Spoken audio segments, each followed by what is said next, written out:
Thank you, Maharajji, for being with us for the third time in a row on a very, very important topic.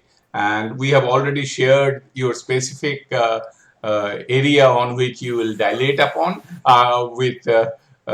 without using any more time. I would request our spiritual advisor and our in charge to kindly say a few words. Swami Chidekanandaji Maharajji. Thank you very much, Brother. I, on behalf of the Ramakrishna Vedanta Society of the Philippines, welcome you all. We are very, very grateful to Chidekananda Maharaj for continuing to bless us with his kind very words of wisdom. So, since it is the third talk on the series, I think we would allow Maharaj to continue without much ado. Thank you very much, Maharaj. Please, the mic is all yours. Thank you very much, Maharaj.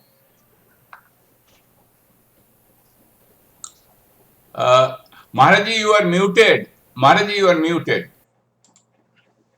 Okay, am I on mute? Okay. Om Jananim Sharadam Devim Ramakrishnam Jagatguru Padpadme Tvayoshitva Pranamami Muhur Namaste Yatirajaya Vivekananda Surve Satchit Sukha Swarupaya Swami Netapahare.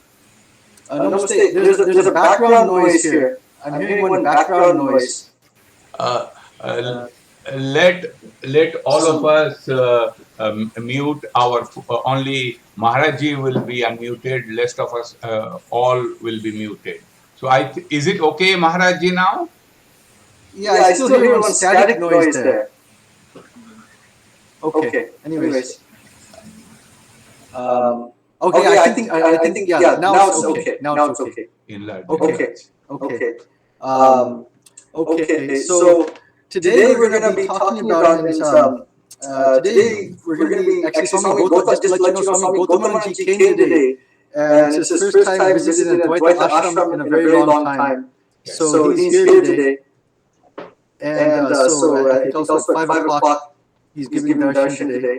So anyways, the topic I've chosen today is a topic that deals with I don't know if some of you have received the January special issue of Buddha Bharata 2023. This is the new issue, and the theme of this issue was the 125th anniversary of the Ramakrishna Mission. And so what I'm going to be talking about today is the name of the article I wrote in there was Sri Ramakrishna's Bhava and the Ramakrishna Mission. Challenges in harmonizing the ideal with the real. Now, I just want to expand upon this before we go, and that is that all the authors in this 125th edition were asked to write about Balaram Ramakrishna Mission, what it meant. But I think that there was something very significant that took place, and today we're going to be talking about that. In this lecture, we're going to be talking about three major challenges which followers of Ramakrishna have had difficulties facing during these last 125 years since the founding of the Ramakrishna Mission. No, let me correct that. Three major challenges the Ramakrishna members have faced since Ramakrishna started this organization. Challenge number one: harmonizing nationalism with globalism. First challenge, and we'll talk about it. Challenge number two: harmonizing love for one's own religion, Nijar Dharma, with the universal love for all religions. We like to preach these things. But my argument today, it's easy to preach, but it's not so easy to actually follow, to actually sincerely practice. It's not so easy. Challenge number three: harmonizing a depth in either the yoga of meditation or the yoga of knowledge, with a general universal practice of all the yogas. Swami Vivekananda said repeatedly on many occasions that we want practice of all the yogas, yet at the same time depth in one of these two yogas, knowledge or meditation. And I feel that these three challenges are very prevalent for us today. And these three challenges are actually what one can argue is our main spiritual practice in today's day and age. Okay? So now I'm going to begin. Some of you who have the article can see it. It's in the Prabhupada Bharata, page 212 of the new special issue. But I have it, and I'll just be reading from it. So, we start with Swami Vivekananda. He started this Ramakrishna Mission. Can anybody tell me where? Where was the first meeting held where he started the Ramakrishna Mission? Okay, for lack of time, I'll answer it. Bolaram Mandir. Bolaram Mandir. So there he, in front of all his followers, and Holy Mother I believe, was also present that day. They all gathered in 1897 at Bolaram Mandir. So Swamiji started this Ramakrishna Mission on that day. Now, when the meeting had disassembled, then Swamiji went to Swami Yogananda, and then he told him in Bangla, Dekhi, Thakurer kaj kemon hobe? Let's see how Sri Ramakrishna's work will unfold. Eshob Thakurer ichha, this is all Sri Ramakrishna's will. Then Swami Yogananda, and I think I gave one talk before on Yogananda's Janmatithi. So what we know about Swami Yogananda, even though outwardly it does not look like he did much because he lived a very short life. But he was a very fiery thinker, critical thinker. So he told Swamiji, he retorted back, Tomar ei shob bideshi bhabe kaj kora hocche. This is all being done according to this Videshi Kaj. These ideas are not Ramakrishna's own ideas. These are your own ideas which you took from the West, and then now you're implementing them in India. In fact, many even make that argument. Many Christian scholars, what you call them, even Neo-Vedantists, they make that argument that Swamiji borrowed many of these ideas from Christian missionaries. Then Swamiji answered, well, how do you know that this is not all according to Ramakrishna's own bhav? And then he said that Thakur bhav manaki, what was Ramakrishna's bhav? Ananda bhav moi. He's the embodiment of infinite moods, infinite spiritual practices. Then Swamiji, you have to read the original Bangla to really get a sense of what he did. I'll just translate it in English. He said, you dare to shut him up in your small container? I will not rest till I break that container and spread his teachings all throughout the world.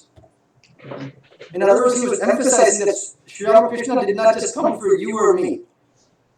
He came not just for India, not just for Kolkata, not just for India. He came for the entire world. Okay. Now, so that's the first part of what I talked about. Then I raised a question in this article.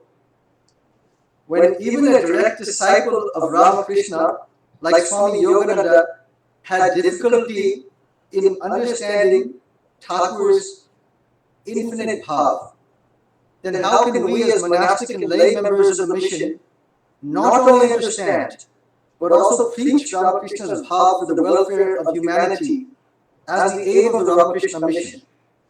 Remember, this is in the original rules of the Ramakrishna Mission.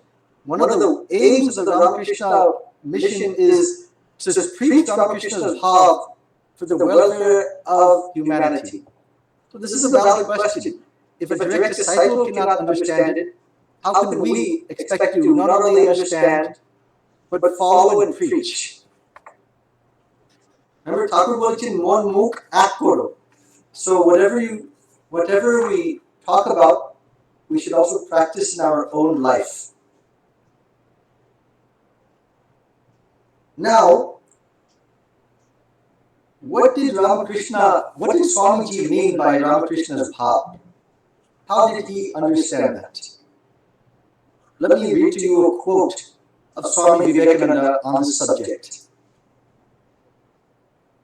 Swamiji described the uniqueness of Ramakrishna's Bhava lies in its ability to harmonize depth and intensity with breadth of vision.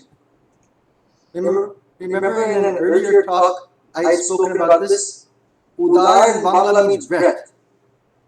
And at the same time, what was the Bangla word for depth? What did we use last time? Gopikaratha, yes. So how to combine these two together? Of course, I added 3 additional qualities. We won't talk about that today. Today is more about Swami Vivekananda and Ramakrishna's Bhava. So Swamiji says here, in a narrow society, there is depth and intensity of spirituality. The narrow stream is very rapid. So in a Catholic society, along with the breadth of vision, we find a proportionate loss in depth and intensity. Does everybody understand that? It's very subtle. What does he mean by a narrow society, there is depth and intensity of spirituality, but the narrow stream is very rapid? So you could take any, in the Hindu tradition, sometimes Orthodox Vaishnavas, Shaivites, anybody. In the Christian tradition, fanatical Christians. In the Muslim tradition, fanatical Muslims. So this stream, this thought of spirituality and what it actually means will be very rapid, but also very narrow. In Bangla we say, ek one-sided. Okay. But at the same time, in a Catholic society, Catholic means broad, along with the breadth of vision, we find a proportionate loss in depth and intensity. So the best way to talk about this, remember Ramakrishna used to talk about, he used to give the analogy of a spiritual aspirant like digging for water. If you dig too many holes, that's called being, you say, one day I try Tantra, the next day I try Vaishnava, next day I try Christianity. So we dig so many holes, but we don't go deep. Okay? That's digging too many holes. That's this example of udarata, but not go here. So we want both. So Swami continues, but the life of Sri Ramakrishna upsets all records of history. It is a remarkable phenomenon that in Sri Ramakrishna there has been an assemblage of ideas deeper than the sea and vaster than the skies. So deeper than the seas and vaster than the skies. Now the question I raise, you've probably heard this is nothing new which I'm saying. In fact, the Swami Chidekanandaji used to quote this quite a bit. And it sounds very nice to quote. What the next idea is how to put this into practice. Remember we talked about this before. Swamiji wanted to idealize the real, right? We should make the ideal real. So how to do that? And what are the challenges in trying to implement this breadth with depth? Swamiji continues in another place about Ramakrishna's Bhava. Some of us do not understand that his life and teachings are to our gain, but there the matter ends. It is beyond our power even to attempt to put any of these precepts into practice in our own lives. So this is the normal attitude of a bhakta. We don't think we can put it into practice but it's nice to preach. Swamiji continues. To them we say, what will mere understanding do? The proof of understanding is its application in work. Will others believe you if it ends only in verbal expressions of assurance, or is put forward as a matter of personal faith? So, if we cannot put it into practice in our own lives, what is the point of it? Okay? Swamiji continues. Work argues what one feels. Work out what you feel and let the world see. So this is the same thing we talked about before, that sometimes I think someone was asking what to do about our children. The same advice applies. It's just not preaching, but work out what one feels.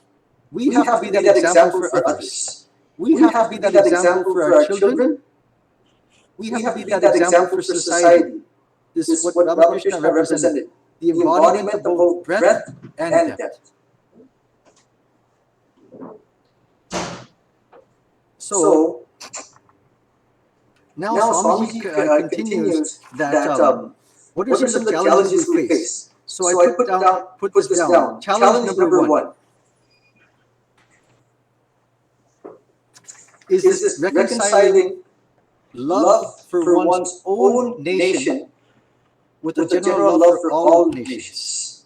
This is a very difficult thing to do. Let me give one example of somebody, an example of members of our order. See, we struggle with this today. Even 125 years ago, I'll give you examples of even direct disciples of Ramakrishna who struggled with this.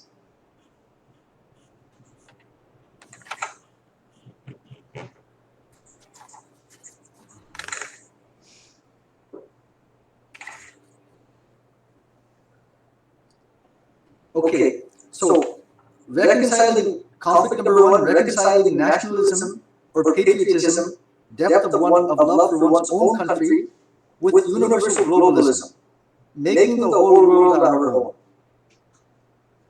So we can see this in Swamiji's statements that he told Sharatchandra Chakraborty. On the one hand, he's appreciating this sense of nationalism in the Japanese. He tells Sharatchandra Chakraborty the faith of the Japanese in themselves and their love for their country. When you have men who are ready to sacrifice their everything for their country, sincere to the backbone, when such men arise, India will become great in every respect. It is the men that make the country. What is there in the country? If you catch the social morality and the political morality of the Japanese, you will be as great as they are. The Japanese are ready to sacrifice everything for their country, and they have become a great people. But you cannot. You cannot be. You sacrifice everything only for your own family and possessions. So I use this that Swamiji here uses harsh language, not for the purpose of putting Indians down, but for the purpose of encouraging his fellow countrymen to feel deep pride and love for India. At the same time, Sister Margaret Noble, Sister Nivedita, during her initial time with Swamiji, she also had great nationalism, great patriotism for her mother country, England. But there, Swamiji, what did Swamiji tell her? Does anybody recall? He told her, really, patriotism like yours is a sin. So how do we reconcile? On the one hand, he's telling Sharatchandra Chakraborty, you should have great faith, great patriotism for your country. On the other hand, he's condemning Sister Nivedita for her patriotism in England. So what I argue is that Swamiji did this because the sum effect of British colonialism in India is that it deeply damaged the collective psyche of the people of India by bringing about a colonial mindset over them. Hence, the people of India began to feel shame for their glorious spiritual heritage and history, and started looking towards Western culture as the ideal. In order to undo the effects of this colonial mindset, Swamiji encouraged all Indians to cultivate pride in their motherland. In contrast to this, Swamiji scolds Margaret Noble's patriotism for England because it was based on the notion that England was justified in colonizing India and other nations. I continue. In other words, whatever nation we may belong to, Swamiji felt that we should have pride in those characteristics of our nation which contribute to the world's welfare, and not those actions which result in the conquest or exploitation of other people. Okay. Then I give one further example. For example, a citizen of the United States should have pride in belonging to that nation, which according to Swamiji is a symbol of democracy and liberty for the entire world. At the same time, Americans should not feel pride in the fact that their nation slaughtered the Native Americans. Okay, not encouraging exploitation over others, but having pride and quality in that aspect which contributes to world welfare. And so then I continue that in this way, Swamiji believed that each country, each nation had a specific role to play in the world's survival. What was India's role? Swamiji believed that to be spirituality. In fact, in this regard, he says, "Shall India die then? Then from the world, all spirituality will be extinct. All moral perfection will be extinct. All sweet-souled sympathy for religion will be extinct. All ideality will be extinct. And in its place will reign the duality of lust and luxury as the male and female deities, with money as its priest, fraud, force, and competition its ceremonies, and the human soul its sacrifice. Such a thing can never be." Here Swamiji explains this basis, combining nationalism with globalism. Is that clear to everybody? How he combined nationalism with globalism? Yes, please. So now let's go one step further. What is an example of a member of the Ramakrishna order who faced conflict in practicing this attitude? So there's one famous example I think many of you will understand. Swami Chideananda. At that time, he was a brahmachari. He was a disciple of the Holy Mother. Now, Holy Mother had asked him to purchase foreign silk cloths for her nephews and nieces. And what did Swami Chideananda at that time was a freedom fighter. He had a great nationalism, a great patriotism for India. So what was his reply to Holy Mother? And what did he actually do? He said to Holy Mother, "Those silk clothes were made in England. Do you think I will buy those foreign goods?" And then he went out and purchased those goods, Indian cloths, which were porcelain cloth, and he gave them to Radhu and Holy Mother's relatives. So they're not such good quality. Then Holy Mother sat nearby. Then what was Holy Mother's reply? "My son, the English people too are my children.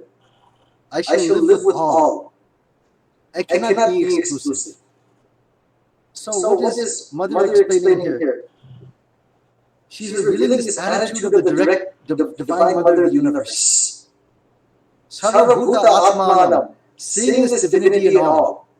Ishavasyamadam Sarvam, spreading this God over the entire world, seeing God manifesting everywhere. No distinction, no caste, no separation. Just as Amjad, the a Muslim was her son, same way Srimat Swami is her son. No distinction. This is what we call globalism. With its foundation as a spiritual basis, spirituality, Advaita Vedanta. Okay, but on another incident, when Holy Mother heard that some local women, the British government had forced them to walk a long way, unjustly made them walk many kilometers. So they were being unfairly treated. Holy Mother, when she heard this, she became enraged. She said, "Is this the order of the British government? Official policy of the British government? Or is this the order of one or two rogue officers? If this is the order of the British government, then its days are numbered." Okay, this is this nationalism, right? I gave you two examples right now. One was globalism, and the other was nationalism. How do we reconcile these two? We can reconcile Holy Mother's seemingly contradictory statements by noting that although the Holy Mother may love all people as her own children, she nonetheless does not support injustice and subjugation of the Indian people by the British. For this reason, when she had learned of the humiliation of the two village women mentioned, Mother first questioned whether this was a government policy or the rogue act of some individual police officers. See, Mother does not immediately react. That's an important point. You see, when she's asking, is this an individual act of a rogue officer, or is this the government policy? This is what we call this satasat vichar, this viveka, this discrimination. We talked about that before, that we should all try to apply this even in everyday life. So you see Holy Mother applying this here. So first Mother applies her intellect and questions whose order this was. Simultaneously, while expressing her dismay for the British government, Mother never deviates from her universal motherhood, that they too are my children. Hence she shows us how to condemn the unjust governmental policies without condemning and having personal hatred for the citizens of that particular government. Does everyone understand? So this is a practical example of how to reconcile nationalism with globalism. We see that conflict played out today too. Sometimes people they don't have love for their own country, especially in India, but they're ready to support foreigners. That's not what Swamiji is saying. That's not what Holy Mother is saying. On the other extreme, we have people that love their own country, but it comes at the cost of hating others. That's not we have to know, we have to apply that Vedantic dictum, Tattvamasi. We have to apply this, that God is everywhere. These two things we have to apply. So this is conflict number one, and I tried to give examples of how Swamiji explained it, reconciled it, and how one disciple of the Holy Mother struggled with it, and how Holy Mother herself reconciled it. Now let's go to conflict number two, or I should say challenge number two. Reconciling depth and devotion for one's own religion and spiritual practices, combined with a broad universal love for all religions, Jotomo Totopot in Bangla, as many faiths, so many paths. So this is a real challenge for us. Let me give one example. Let's start with the life of Swamiji. During his sea voyage to America, Swamiji had a heated discussion with two Christian missionaries who savagely criticized the Hindu religion. You know what Swamiji said when they started to continually criticize Hinduism? Swamiji lost his temper and walked to one of them, seized him by the collar, and said half humorously, "If you abuse my religion again, I will throw you overboard." Swamiji, you know, he talked about muscles of iron and nerves of steel. And this is not thinking of it. This is just not coming from the mouth. Swamiji was very strong. And then the missionary apologized, "I'll never do it again." So later, when Swamiji was having a conversation with Sharat Chandra Chakraborty, his disciple, regarding this point, his disciple asked him, "Was it right for you to do that?" What was Swamiji's reply? Did he say, "Oh, I lost my temper, or I should not have done it"? No. Swamiji replied, "What would you do if somebody insulted your mother?" The disciple answered, "I would fall upon him and teach him a good lesson." "Bravo," said Swamiji. "Now you should apply that same positive feeling for your religion, your true mother." Okay. Not to proactively, but if somebody insults, you should defend. So this is an important thing. Swamiji encourages his disciple and followers to equate their religion with their mother. Hence, they should protest, not be violent. Again, it has to be proportionate, not be violent, but protest when one's religion is being discouraged.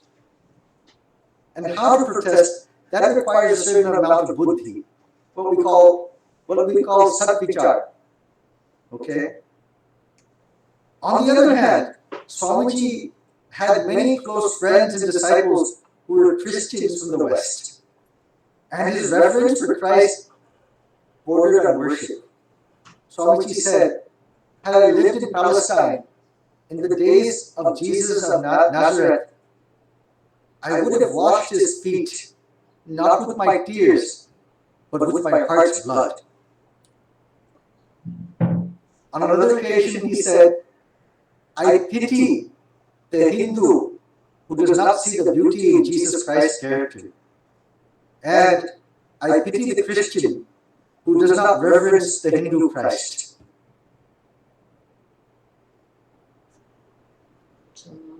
So in two of these teachings of Sri Ramakrishna, this is the reason why when Swamiji went to the West, he believed that each soul is growing in a certain manner and it should be allowed to grow in the line of least resistance. We see for this reason that when Swamiji went to the West, when he went to America, he did not try to replace Christ with Ramakrishna, but rather tried to preach the impersonal Advaitic principles of Vedanta. Now, what's an example of a follower of Ramakrishna who struggled with this? You'll be surprised. Swami Premananda, Bhaba Maharajji. Let me give you an example. One day while Swami Premananda was in Puri, in Jagannath, in front of Jagannath temple, he saw a Christian missionary preaching the glory of Christ's name. Now Swami Premananda, unable to bear this, and out of love for his own religion, he started chanting Hari Bol, Hari Bol. And then a chorus of priests joined him, and they drove off the Christian missionary.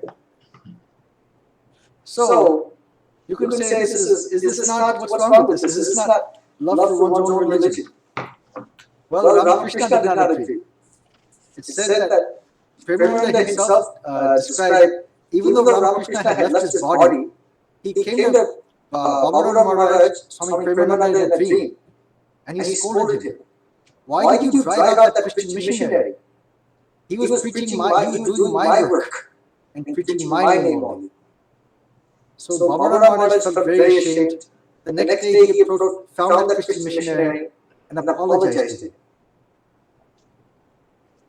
So we see in this above incident that even Swami Premananda, a direct disciple of Ramakrishna, had initially struggled with harmonizing depth and devotion for one's own religion with a universal love for all religions. So the point I'm trying to make is it's very easy to talk about these things, but these are actually our spiritual practices. Now, so I mentioned two challenges, right? Challenge number one, reconciling nationalism with globalism. And challenge number two, reconciling love for one's own religion with a universal love for all religions. Ultimately, that's why we say Vedanta, Advaita Vedanta is the way. Through Advaita Vedanta, all these names and forms get washed away. And that unity which we stand upon, Tattvamasi, you are that. That alone abides.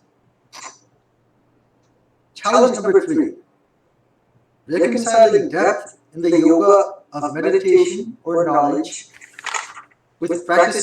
combined with practicing harmony of all the yogas, including karma yoga.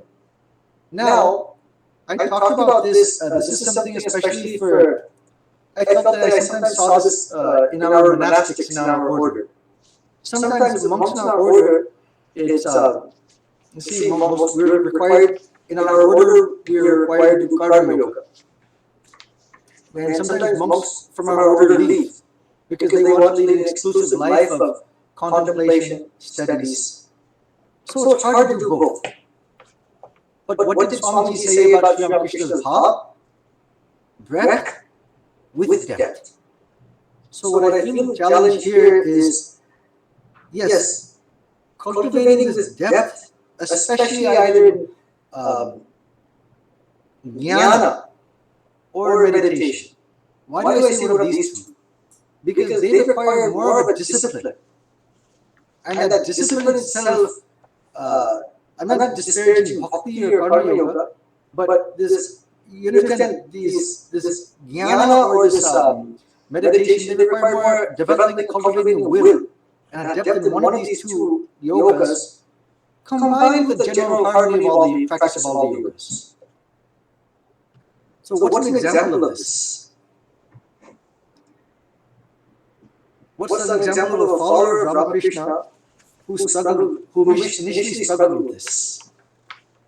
Most of you will be surprised.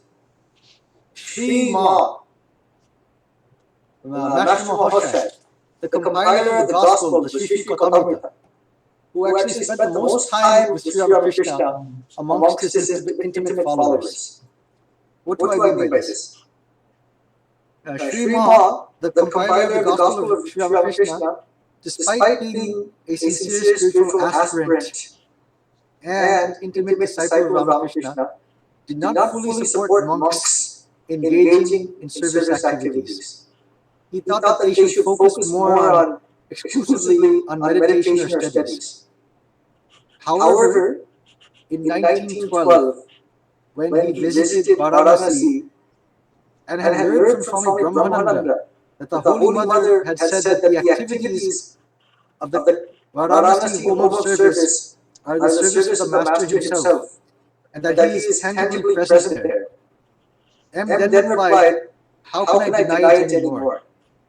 So Sri Ma's attitude, thinking that only the real spiritual practice is only meditation or studies, was resolved by Holy Mother herself, by her vision, her Vijnanic vision, saying that she sees the Master everywhere, engaged in this service. But we say this, Atmano Mokshartam Jagat. Okay, for one's own liberation and for the welfare of the world. And secondly, Shiva Jnane, Jiva Shiva. Yes. Knowing oneself to be Shiva, serve the Lord in everybody. Okay, so this is one part. So even Sri Ma initially had difficulty understanding the breadth and depth of Thakur's Yoga Samadvaya, or harmony of the yogas in spiritual practice, which includes Karma Yoga. On the other hand, it is also quite common for spiritual aspirants to mistakenly interpret the harmony of the yogas as meaning that studies are not required at all, and that Karma Yoga alone, without deep spiritual studies, will suffice. Let me repeat that again. It's not required to practice the harmony, not required, studies are not required at all. Oftentimes they say that Sri Ramakrishna was illiterate, so why should I study? And secondly, they say that we have many monks in our order, any devotees, they feel like just by doing karma, sabhaya, everything will be done. So, let me give you an example of a monk of our order who struggled with this. It took place in Mayavati. Sister Nivedita was visiting there with J.C. Bose. She was encouraging the novices, the brahmacharis in Mayavati, to engage in deep study. However, some of the novices objected to having to engage in further studies and aired their ideas about Sri Ramakrishna not being learned. So, understanding the novices' lack of understanding of the subtlety of Ramakrishna's mind, Sister Nivedita wrote this in a letter. Did those brahmacharis realize what it meant to sit day after day beside the Ganga, changing earth and gold from hand to hand, till he could throw them both away? She's referring to the incident of Ramakrishna holding mud in one hand and money in another, and really seeing no difference between the two. Did those fools not see what an effort of mind was there? Did they suppose it made any difference whether that found expression in mathematics or Greek or physics or religion? Could they not see that it was the essence of learning? This is a very subtle point. Ramakrishna himself was illiterate, but that type of vichara, that type of discrimination which he had, that subtlety of mind, to be able to hold both money and earth in separate hands and not see any difference between them. That same type of discrimination, she says, can be applied, can be expressed in mathematics, in physics. In other words, she mentioned this, that this line of demarcation between the spiritual and the secular, Swami Vivekananda had eradicated that for once and for all. There is no line of demarcation between the spiritual and the secular. Sarvam Khalvidam Brahma. Everything is Brahma.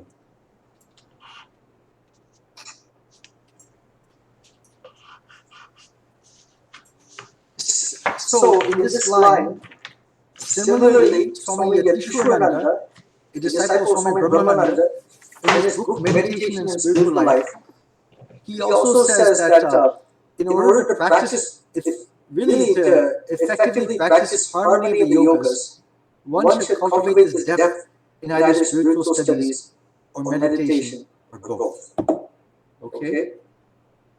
So, in conclusion, I'm going to finish up now, and then I think we have a couple of minutes, and then if you like, you can ask questions or clarification or any further points of discussion. So, in conclusion, we talked about three different challenges. If we really want to practice Ramakrishna's bhava of combining breadth with depth, samanvaya, what are the three challenges? Challenge number one, harmonizing nationalism with globalism. Challenge number two, harmonizing a deep love for one's own religion with a universal love for all religions. And challenge number three, harmonizing this depth in either yoga, meditation, or studies, combined with a practice of all the harmony of universal practice of all the yogas. Karma yoga, bhakti yoga, everything. So with that, let me conclude. And if anybody has any questions or would like to discuss, you're welcome to do so. Thank you very much, Maharajji, for your such enlightening talk. And of course, the three principles that you elucidated will have to be further reflected, and it will be a good home task for all of us in actual practice. So we have 9 minutes left. What we can do, Ranjana will present a devotional song, and then we'll be left 3 or 4 minutes. So you, as told by Maharaji, you can ask give some suggestion for future talks or one question. So now I would request Ranjanadi to present her devotional song. Ranjanadi. Pranam Maharaj and promotion to everyone. The song that I'm singing means, Lord, come stand before me and fill me with your sweetness in my heart. Dadau amar akhiru aage tomaru drishti hridoye lage. Dadau amar akhiru aage chamukhu akashe characharu luke iyamurupo akuru aluke chamukhu akashe characharu luke iyamurupo akuru aluke amaru poranu paluki paluki tuki tuki tamu darushumaki naraudi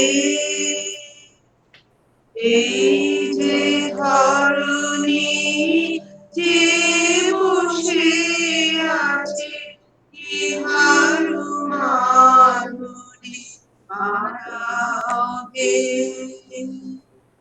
ভুলাই বিছানো শ্যাম অঞ্চলে নারাও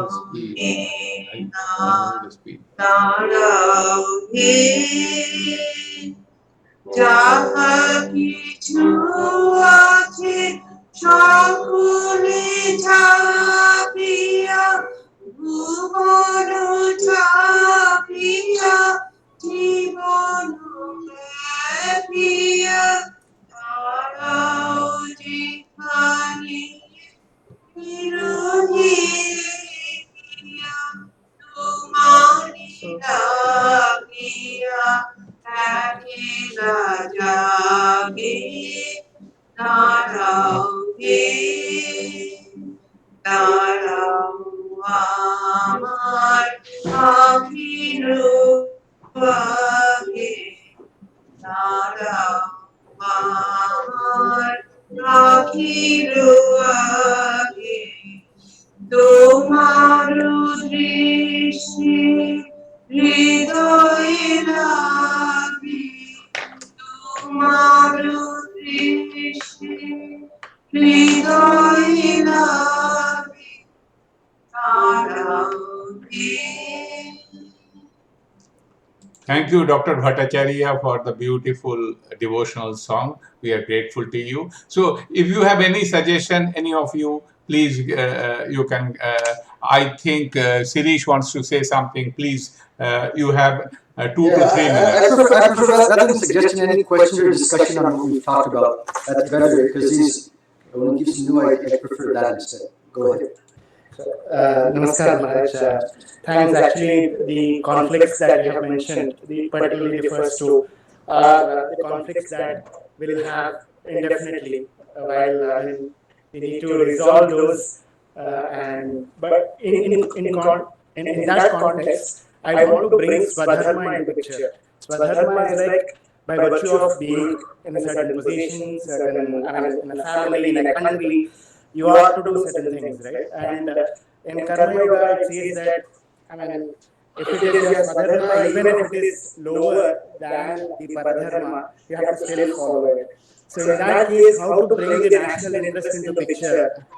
Because the first question is national versus globalism, right? So when Swadharma comes into picture, how do you resolve that? Is it not better to go with a nationalist fervor than globalism? You're a little bit more specific than that. That's a little general. Example, I mean, yeah, I know it is a bit general. I'll take a hypothetical situation like an army personnel. He cannot be global, right? By virtue of his Swadharma, he has to defend the country.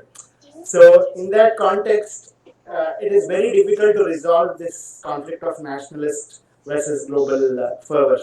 No, why is that though? What did we talk about? That conflict was even there with Swami Chidekananda. How did Holy Mother resolve that? And you have love for your own, what we're saying, have love for one's own country includes sacrifice. Even in the Gita, it's saying even killing others, if that's the Swadharma. But that doesn't mean we hate others. Isha Vasyamidam Sarvam. So we cover this lore. Thakur himself, Holy Mother themselves, they all said that cover this entire world with God. Okay, then you play your specific dharma. The only thing we say is not to have that hate in one's heart. And secondly, to apply that viveka. What you're talking about now, this viveka. Holy Mother, she's the best example actually. How did she reconcile that? On the one hand, when that Ishananda did not want to purchase that cloth, what was her reply then? What was her reply is, I mean, everybody is my children. I mean, she applied the universal mother. So the universal, this is actually what Vijnana Vedanta. This is what you want to call Advaita Vedanta, Vijnana Vedanta. Sarvam Khalidam Brahma, covering everywhere with God. That's a spiritual practice, right? At the same time, when Mother's reaction when they said that the British officers made some village women, they treated them unjustly. So what was Mother's reaction then? She first of all, she was worried the entire night. Only when the women returned, then she could calm down. Secondly, did she react and say that these British, they need to get out? No. What we talked about this Bhaba, we say Vyavaharika Buddhi, this practical intelligence, this viveka. What did she ask? Was this an individual rogue officer? Was this an order of a rogue officer? Or is this now the new policy of the British government? We have 1.5 minutes for vote of thanks. So we are so grateful to you, Maharajji. And Hiranya, please give a vote of thanks on behalf of all of us. Maharajji has been so kind. Hiranya. Maharaj, as usual, thank you on behalf of all the devotees here in Philippines and elsewhere. Thank you, Maharaj. And every time I listen to you, I just wonder when do I listen to you again in future. So we welcome you, Maharaj. And personally, I thought I would like to request you one topic that will require huge research: the role of Holy Mother in shaping Ramakrishna Mission in early days. There are so many conflicts, so many confusions, so many contradictions. As you said, also mention a couple of them. How Holy Mother resolve all those confusion, contradictions? We would like to hear from you, Maharaj, in one of these days. Thank you, Maharaj. Thank you, Maharajji. We will now end the discussion. Many thanks, and we will end the discussion. Thank you, everybody, for participating. Thank you.